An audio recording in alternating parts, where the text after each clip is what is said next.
Assalamu alaikum everyone. Welcome back to my YouTube channel. मेल SST general zone 5 and zone 6 के paper जो आज 10 जुलाई को कंडक्ट किए गए थे। मॉर्निंग में जोन 5 का टेस्ट कंडक्ट किया गया था, इवनिंग में जोन 6 का टेस्ट कंडक्ट किया गया था। तो दोनों के क्वेश्चंस जो हमारे पास कलेक्ट हुए हैं कैंडिडेट्स के थ्रू, उन दोनों को कंबाइन करके ही हम आपके लिए एक वीडियो में लेकर आए हैं। तो ओरिजिनल पेपर तो हमारे पास नहीं है, ना ही हमें कहीं से रिसीव हुआ है। तो जो कैंडिडेट्स वहाँ आज के टेस्ट में अपीयर हुए थे, उन्होंने हमारे साथ कुछ क्वेश्चंस शेयर किए हैं। तो एग्जैक्ट स्टेटमेंट्स हमारे पास क्वेश्चंस की नहीं है, ना ही हमारे पास ऑप्शंस हैं।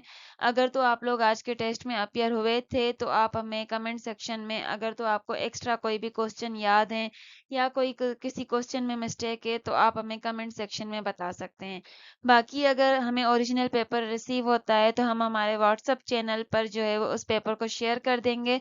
तो व्हाट्सएप चैनल भी अभी तक अगर आप लोगों ने फॉलो नहीं किया तो उसकी लिंक भी कमेंट सेक्शन में रखी हुई है, आप वहां से हमें फॉलो कर सकते हैं फॉर फर्दर अपडेट्स। देखते हैं कि जोन 5 के पेपर में कौन से क्वेश्चंस थे। तो एक काफी सारी मीनिंग्स पूछी गई थी। हार्नेस की मीनिंग पूछी गई थी। तो हार्नेस का बेसिकली मतलब है कि to make use of something effectively, किसी को यूटिलाइज करना, किसी चीज को अच्छे से यूटिलाइज करना, उसको हार्नेस कहते हैं। उसके साइनोनिम्स हो सकते हैं यूटिलाइज, एक्सप्लॉइट, एम्प्लॉय या make use of. Then lucid की मीनिंग पूछी गई थी। ल्यूसिड मीन्स ऐसी चीज जो कि अंडरस्टैंड करने में क्लियर हो, इजी टू अंडरस्टैंड हो, इंटेलिजिबल, कोहेरेंट, इसकी मीनिंग्स हो सकती हैं। देन अमेजन का अपोजिट पूछा गया था। तो अमेजन को बेसिकली इंग्लिश में अमेजन जो वर्ड यूज होता है, it means strong women, courageous women इसका मतलब होता है। तो इसका अपोजिट होगा फ्रेल वुमेन और week women. Then Allama Iqbal के बारे में पूछा गया था कि अलामा इकबाल की वफात कब हुई थी। तो अलामा इकबाल जो है वो 21 अप्रैल 1938 में इनकी वफात हुई थी लाहौर में। और जबकि कभी कभी काफ़ी सारे एग्जाम्स में ये भी पूछा जाता है, अलामा इकबाल की यौम पैदाइश पूछी जाती है, तो वो 9 नवंबर 1877 है। एसएसटी एग्जाम्स के जो पैटर्न जो हमें नज़र आया है, उसमें अलामा इकबाल से काफ़ी सारे क्वेश्चंस आए थे। अलामा इकबाल से शुरू हुए थे पेपर्स, और आज क्योंकि आखिरी पेपर थे तो वो अलामा इकबाल की वफात पे जाके ख़त्म हुए हैं। तो अलामा इकबाल की वफात कब हुई थी? 1938 में हुई थी। देन कंफर्म नहीं है कि साइनोनिम पूछा गया था या एंटोनिम पूछा गया था कंसील्ड का। तो कंसील्ड का मतलब होता है हिडन, कोई चीज छुपी हुई हो या कोई चीज जो जिसका राज रखा हुआ हो, विच इज केप्ट सेक्रेट। तो ये इसके साइनोनिम्स हो सकते हैं हिडन, कवर्ड या सीक्रेट। और इसका अगर एंटोनिम पूछा गया था तो जिसको एक्सपोज किया जाए, जाहिर किया जाए, तो उसके वो एंटोनिम हो जाएंगे रिवील्ड या एक्सपोज्ड। देन पूछा गया था कि wife of prophet peace be upon him who narrated a large number of हदीस, हजरत मोहम्मद सल्लल्लाहु अलैहि वसल्लम की वो कौन सी वाइफ थी जिन्होंने बहुत सारी हदीस को जो है वो नरेट किया था। तो जो लिटरेचर में डिफरेंट सोर्सेज के थ्रू हमें पता चलता है कि बीबी आयशा, हजरत आयशा रजी अल्लाह ताला अन्हा जो है वो मोस्ट इम्पॉर्टेंट नरेटर हैं हदीस की, और उन्होंने ऑलमोस्ट जो है वो 2210 हदीस नरेट की हैं। देन उर्दू के क्वेश्चंस थे। मजलिस तरक्की अदब के जेर असर शाया होने वाला सहीफा कौन सा था? तो मजलिस तरक्की अदब के जेर असर शाया होने वाला जो मारूफ अदबी रिसाला था वो अदब लतीफ़ था। अदब लतीफ़ इसका करेक्ट आंसर होगा। देन जनरल साइंस में पूछा गया था कि आउटर कवरिंग और सैक दैट होल्ड टेस्टिस, इसको स्क्रोटम कहा जाता है। देन डेंगलिंग मॉडिफायर के बारे में कोई क्वेश्चन था। अब हमारे पास क्योंकि ऑप्शंस नहीं है तो हम नहीं बता सकते कि करेक्ट आंसर क्या था। लेकिन डेंगलिंग मॉडिफायर बेसिकली एक ऐसा मॉडिफाइंग फ्रेज होता है जो क्लियरली जो है वो रेफर नहीं करता सब्जेक्ट को। तो आप ऑप्शंस को देखकर ही हम बता सकते हैं कि कौन सा ऑप्शन करेक्ट हो सकता है।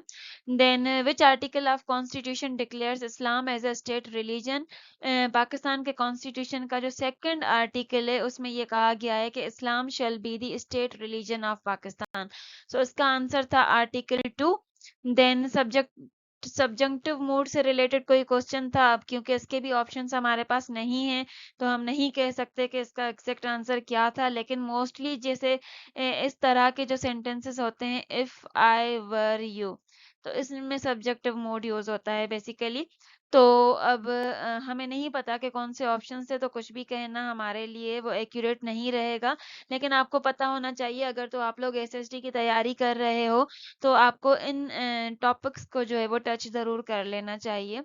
इनसे आपको ये अंदाज़ा हो जाएगा कि किस तरह से आपके पेपर्स आते हैं, कौन-कौन से एरियाज़ को टच किया जाता है। Then sound waves can not travel in, sound waves को ट्रेवल करने के लिए मीडियम की ज़रूरत होती है, जैसे कि एयर, वाटर या सॉलिड्स में साउंड की वेव्स ट्रेवल कर सकती हैं, लेकिन साउंड वेव्स वैक्यूम में ट्रेवल नहीं कर सकती। तो उसका आंसर हो जाएगा vacuum. Then Pakistan launched national security policy in which year, Pakistan ने नेशनल सिक्योरिटी, अपनी जो फर्स्ट नेशनल सिक्योरिटी पॉलिसी जो लॉन्च की थी वो 14 जनवरी 2022 को की थी। उस टाइम पे जो प्राइम मिनिस्टर थे वो इमरान खान थे।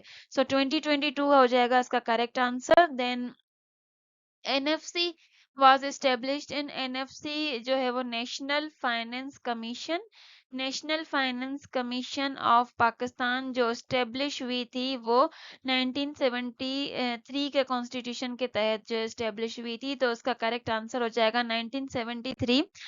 देन एसीडीएस की मीनिंग पूछी गई थी। एसीडीएस मीन्स जो हार्ड वर्किंग हो, तो डिलीजेंट या हार्ड वर्किंग इसका मतलब हो सकता है। एस्ट्यूट की मीनिंग पूछी गई थी। एस्ट्यूट मीन्स चालाक, शार्प, श्रूड, क्लेवर, तो ये इसकी मीनिंग्स हो सकती हैं। एंड देन मैथमेटिक्स से रिलेटेड क्वेश्चन है हमारे पास। टू कॉर्ड्स जो इक्वी डिस्टेंस हैं, जिनका इक्वल डिस्टेंस है, इक्वल लेंथ के हैं, फ्रॉम सेंटर ऑफ सर्कल, उसको कॉन्ग्रुएंट कहा जाता है। देन पेरीमीटर फाइंड करना है ट्राइंगल का, जिनके वर्टाइसेस हैं 0 0 0 4 एंड 3 O। अब सपोज करें ये हमारे पास A है 0 0, ये हमारे पास B है 0 4 और ये हमारे पास C है 3 0।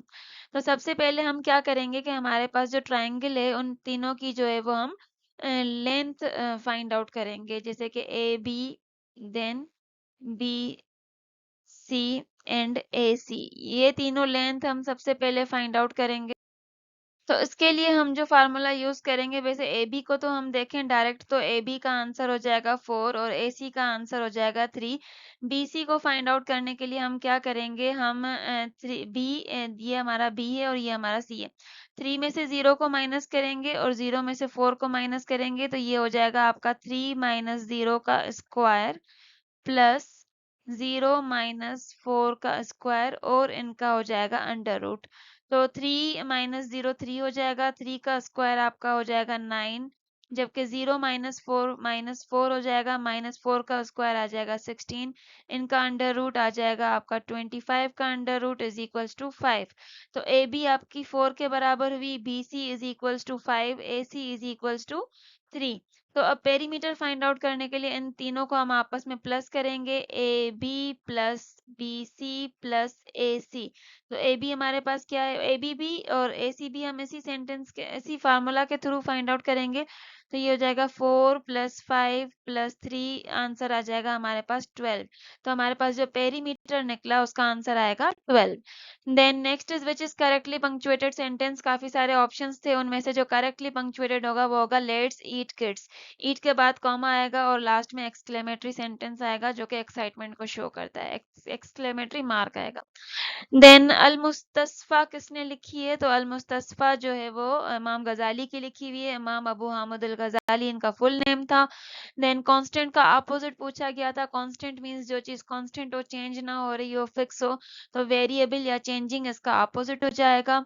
Then to call someone's bluff means, एक इडियम यूज होता है टू कॉल समवंस ब्लफ, इसका मतलब है कि किसी की झूठी धमकी या किसी के झूठे दावे को क्लेम करना, चैलेंज करना। तो to challenge a false threat और क्लेम इसका मीनिंग हो जाएगी। देन नॉवल खुदा की बस्ती में किसको मुखातिब किया गया है, तो अगर हम नॉवल खुदा की बस्ती देखें तो उसमें बेसिकली ये शौकत सिद्दीकी का लिखा हुआ है नावल आपका, और इसमें किसी एक किरदार को मुखातिब नहीं किया गया, इसमें पूरे समाज को, पूरे मुआशरे को जो है वो उसके लिए मैसेजेस वगैरह हैं, तो ये पूरे समाज या मुआशरे को मुखातिब किया गया है। Then wheat of Pakistan is, अब जो पाकिस्तान में जो व्हीट है वो क्या है, एक्सपोर्ट फूड है, इंडस्ट्रियल फूड है या स्टेपल फूड है, तो ये पाकिस्तान में mostly as a staple food use होता है। जो मेजर पोर्शन हमारी डाइट का होता है वो व्हीट का होता है, स्टेपल फूड। देन मिटिगेट की मीनिंग पूछी गई थी, ये पिछले भी किसी पेपर में आया था ये सवाल। मिटिगेट का मतलब है किसी चीज को कम करना, किसी की शिद्दत कम करना, टू लेसन और reduce something.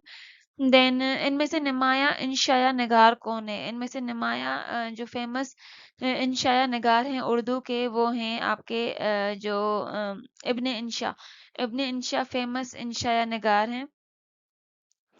So Ibne Insha is the correct answer. Then Taraqqi Pasand तहरीक का मकसद क्या था, तो तरक्की पसंद तहरीक बेसिकली समाजी इस्लाह और अवामी मसाइल की अक्कासी करती थी, तो this is the correct answer. Then हमारे पास इनडायरेक्ट सेंटेंस था, उसको डायरेक्ट में कन्वर्ट करना था।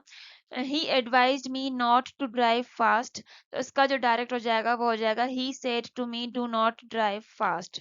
ये हमारे पास जोन 5 के कुछ क्वेश्चंस थे जो कलेक्ट हुए थे। इसके अलावा जोन 6 के हमारे पास कुछ क्वेश्चंस कलेक्ट हुए हैं जो कि इवनिंग टाइम में आज की डेट में हुआ था, तो उनको देखते हैं। फर्स्ट है हमारे पास टू वेज, इसका मतलब पूछा गया था टू वेज मीन्स किसी चीज को कैरी करना, कंडक्ट करना, स्पेशली वार के सेंस में यूज होता है, टू कैरी ऑन और कंडक्ट वार या कंपेन, तो इसका ये आंसर हो जाएगा। देन एवो की मीनिंग पूछी गई थी, एवो मीन्स किसी चीज का खुलेआम इकरार करना, तस्लीम करना, to declare openly and honestly. Then minimum age for MNA पूछा गया था, मेंबर ऑफ नेशनल असेंबली के लिए जो मिनिमम एज है वो एटलीस्ट 25 ईयर्स है, तो 25 ईयर्स हो जाएगा आपका correct answer. Then Indus water treaty से रिलेटेड क्वेश्चन था। अब Indus water treaty basically water sharing agreement हुआ था पाकिस्तान और इंडिया के बीच में 1960 में। कब साइन हुआ था, 19 सितंबर 1960 को साइन हुआ था। तो अगर तो ये पूछा गया था कि कब साइन हुआ था, तो 1960 को साइन हुआ था। देन अर्बन की मीनिंग पूछी गई थी, अर्बन मीन्स जो खुश अखलाक हो, शाइस्ता, महजब, पोलाइट एंड रिफाइंड, इसकी मीनिंग्स हो सकती हैं। देन इलोप की मीनिंग पूछी गई थी, इलोप मीन्स घर से भागकर शादी करना, to run away secretly to get married. Then Allama Iqbal की मज़ार कहाँ पर है, तो वो लाहौर में है। नेक्स्ट वाज तरक्की पसंद तहरीक उर्दू में कब वजूद में आई। उर्दू में तरक्की पसंद तहरीक का जो आगाज़ हुआ था वो बाकायदा 1936 से हुआ था, और इनका जो पहला इजलास हुआ था वो लखनऊ में हुआ था, और उसकी सदारत जो की थी वो मुंशी प्रेमचंद ने की थी। ये भी आप लोगों के पास क्वेश्चंस आ चुके हैं। देन उर्दू की आखिरी किताब ये किसने लिखी थी, ये इब्ने इंशा की लिखी हुई बुक है। देन उदास नस्लें किसकी तसनीफ है, उदास नस्लें अब्दुल्ला हुसैन की लिखी हुई है। देन प्राइम नंबर से रिलेटेड कोई क्वेश्चन था, हमारे पास एग्जैक्ट स्टेटमेंट नहीं है, एग्जैक्ट ऑप्शंस नहीं है, लेकिन किसी कैंडिडेट का कहना था कि ऑप्शन में हमारे पास 139 था, तो 139 आपका प्राइम नंबर होता है। देन परफंक्ट्री की मीनिंग पूछी गई थी, परफंक्ट्री मीन्स जो बेदिली से कोई काम किया गया हो, with little interest, done with little care और इंटरेस्ट। देन नेक्स्ट सूरह रहमान से रिलेटेड कोई क्वेश्चन पूछा गया था, हमारे पास पूरी स्टेटमेंट नहीं है, लेकिन मोस्टली सूरह रहमान को ब्राइड ऑफ कुरान कहा जाता है, उरूसतुल कुरान कहा जाता है, तो रूसुल कुरान कहा जाता है सूरह रहमान को। अब आई डोंट नो कि आपके पास सूरह रहमान से रिलेटेड क्या चीज पूछी गई थी। देन एक इडियम था हमारे पास, to throw cold water on something, इसका मतलब होता है किसी ख्याल पे, किसी मंसूबे पे, किसी प्लान पे पानी फेर देना, हौसला शिकनी करना, किसी को किसी प्लान की मुखालफत करना, डिस्करेज करना किसी आइडिया को, तो ये इसकी मीनिंग्स हो सकती हैं। तो यही क्वेश्चंस थे जो हमारे पास कलेक्ट हुए थे जोन 5 एंड जोन 6 के। शायद तो हमारे जो कैंडिडेट्स हैं वो थक गए हैं पेपर दे देकर, और आज लास्ट पेपर्स थे तो उनकी एक्साइटमेंट शायद ख़त्म हो गई थी, जिसकी वजह से आज कैंडिडेट्स ने हमारे साथ इतना कोऑपरेट नहीं किया है, इतने क्वेश्चंस हमारे साथ शेयर नहीं हुए हैं। तो लेकिन जो भी हमारे पास क्वेश्चंस शेयर हुए थे वो हमने आप लोगों के साथ शेयर कर दिए हैं। अगर तो आपको कोई और क्वेश्चंस याद हो या किसी के ऑप्शंस याद हो तो आप कमेंट सेक्शन में हमें ज़रूर बताइएगा। मिलते हैं हमारी अगली वीडियो में। अल्लाह हाफ़िज़।